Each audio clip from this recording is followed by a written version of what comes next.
Tingin mo ata lahat dito masama eh. Kung sa manakanak ka umuwi dito, sila nagdoktok-tok-tok ka, gabi ka. Basta mga tubig dito, makakaroon sa tiyan. Basta magpanahin sa dagat, makakasama lang sa kalusugan ng mga bata. Palitan na sa leglog, makakasama lang sa kalusugan ng mga tao. Oh, ingatan niyo yung mga isda, taong, talaba. Nakasama yun yung lalo, dito ang mga magnanakaw. Ilang tandaan mo nga ba yung pinilagay mo sa bahay mo dahil ang mga nakawan? Boy, pakinggan mo ako. Yan ang nga gusto kong baguhin eh. Gusto kong magkaroon ng palinis na pakupit dito para hindi na kayo nagkakasakit. Gusto kong bigyan ng mga trabaho ng mga taga dito para maging maayos ang pamumuhay. Boy, kung magiging maayos ang pamumuhay, magiging maayos din ang pagpapakatao. Nagbalik niya ako dito para makatulong, di ba, boy? Balik ka? Eh halos 2 taon ka na nakakabalik dito ah. Nasaan ka? Andun ko oh. Doon ka sa bahay mo malapit sa high school. Malaki yung bahay, magara, parang palasyo.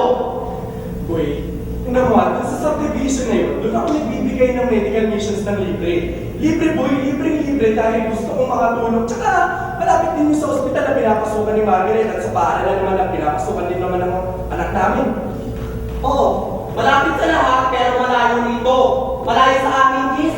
Kinakaya mo kami, ang ina mo.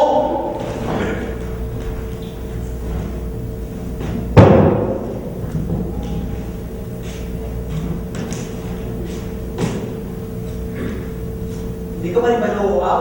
Hindi ito galing poso. Gusto mong gawin sa pagkatae? Boy, hindi mo naiintindihan. Oo, hindi ko naiintindihan. Kasi ikaw, Jess, matalino ka eh. Eh ako, pogi lang. Yan! Yan ang hirap sa'yo, hindi na sinaseryoso ang usapan. Hindi mo talaga ako matawag na pogi, no? Boy naman, hanggang ngayon ba naman, napakababaw mo pa rin. Pag ina mo, hindi ka siguro sa akin pag pinatawag mo pogi. Tingin mo kasi sa akin, saksakan mo ng pangit eh. Alam mo naman, tinutuyakan lang ng mga kalamang natin eh. Hindi ko alam mo lang kung saan Hindi ako naiingit. Pag ina mo, naiingit ka sa akin eh. Hindi nga. Naiingit ka. Hindi nga sa akin. Naiingit mo na, naiingit ka. Wala akong naiingitan sa'yo!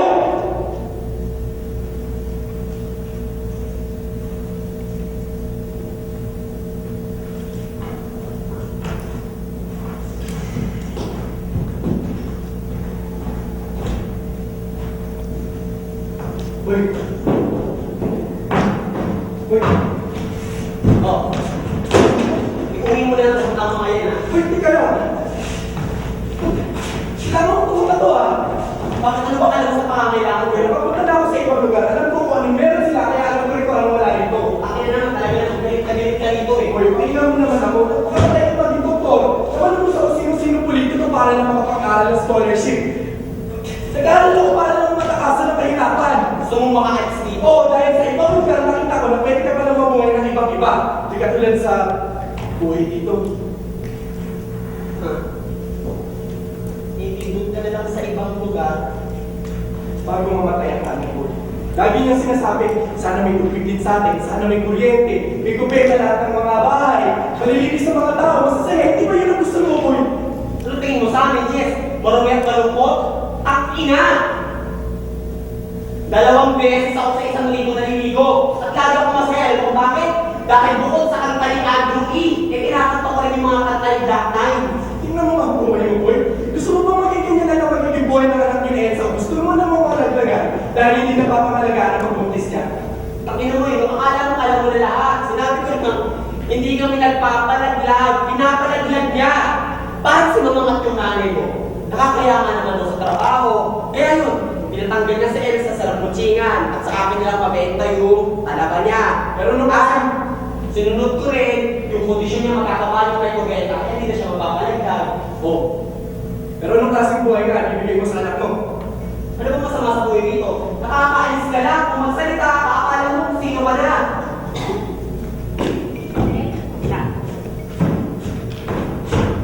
Oh, may taklir yan. Ang patulong na bakit? Patulong mo niya. Pero mo kasi alam, mas ka lang yung religion siya. Putang ina! Parang isas yan eh! Parang, ako? Bigyan mo muna ng gamot bago uminom. Hindi nga naman Sa Elsa, yung ito, bigyan mo muna ng trabaho na nakakapagilid. Hindi na nagpahingi na ako. Ano? Nagpakilig.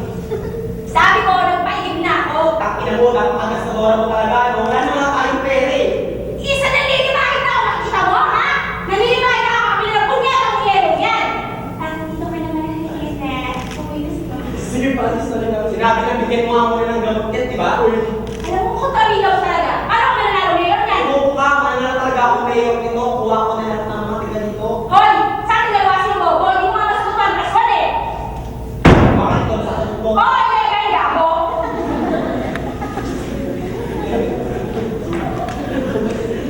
uy naman. Gusto naman tayong masinsinan. Bakit, Liz?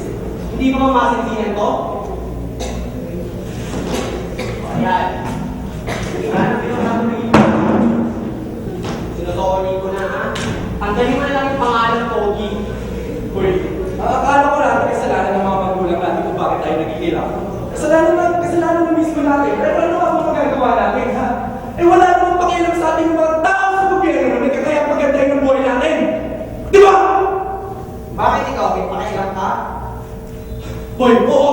Dahil alam ko rin kung paano maging mahirap. Alam ko kung anong pamumuhay dito.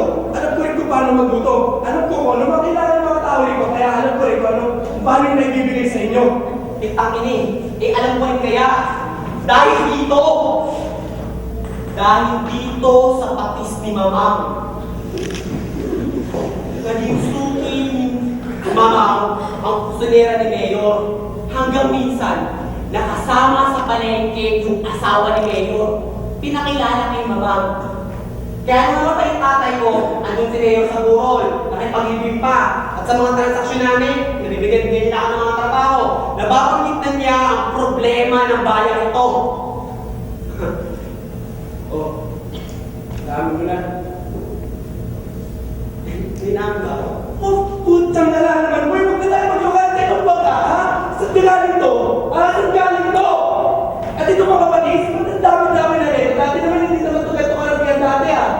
Tsari mo, boy. Mas maganda pa yung bahay mo sa bahay mo sa may poso.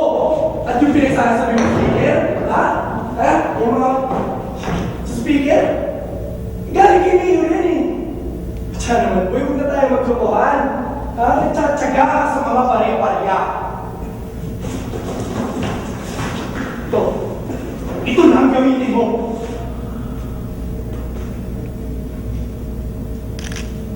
Takina.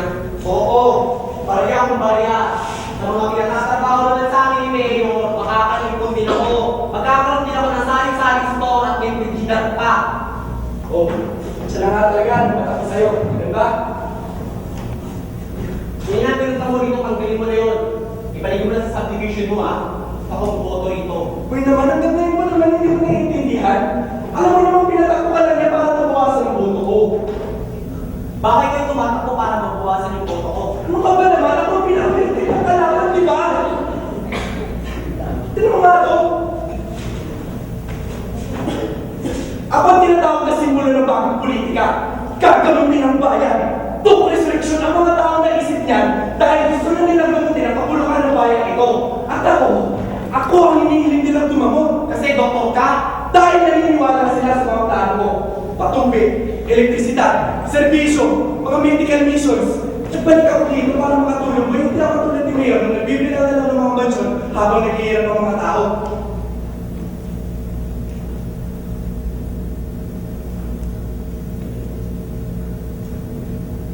Gagawin mo talaga akong janitor. Oo.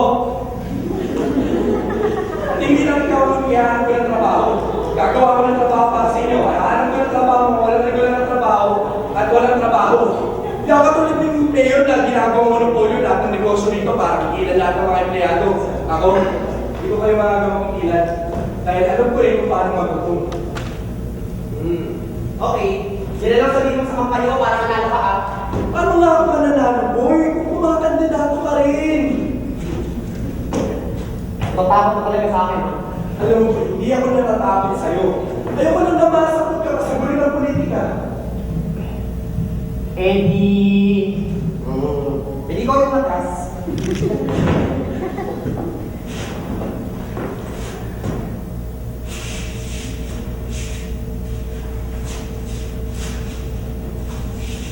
Ano, atas ka?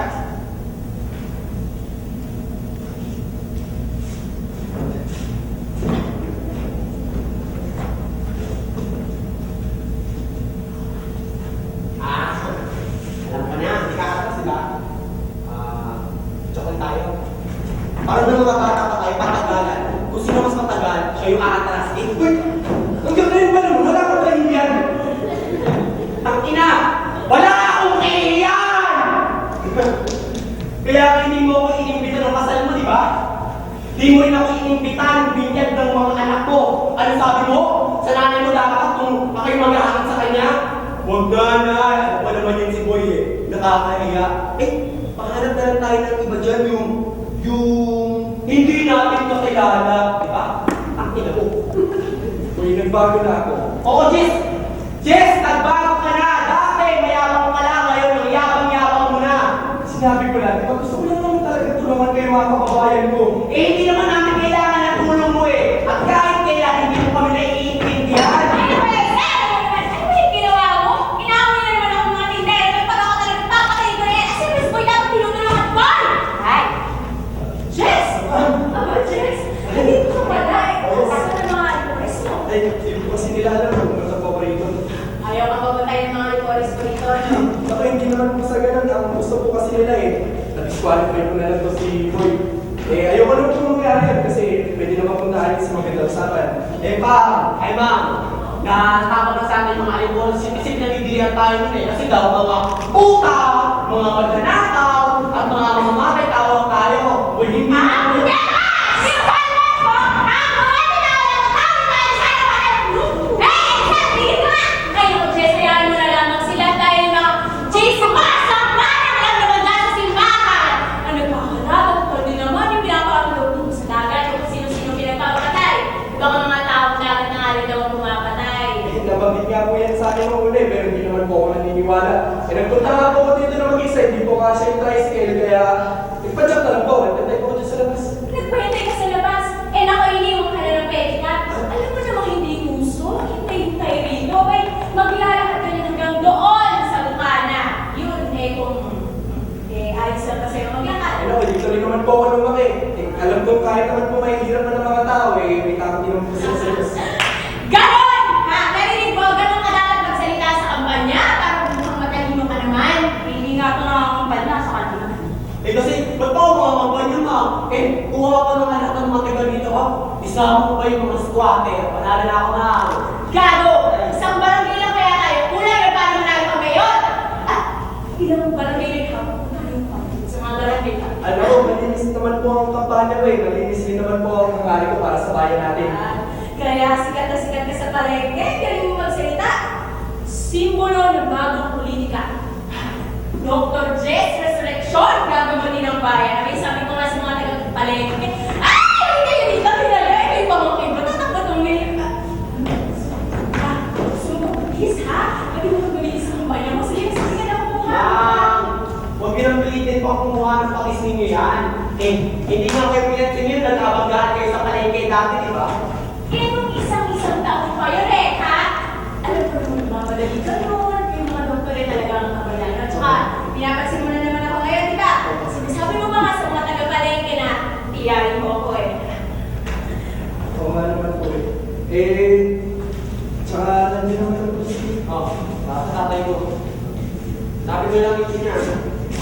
Aba, Kapala pa kayo. alam mo, kapag nakita ang picture ng tatay mo, naku, napakalinis, lagi namin nililinis yun eh. Lagi namin mo ipang nanay mo. Sana, doon mo na lang bibigyan ng nanay mo sa tabi ng tatay mo, para hindi kami nilipinapang ngayon, dahil yung nanay mo dito.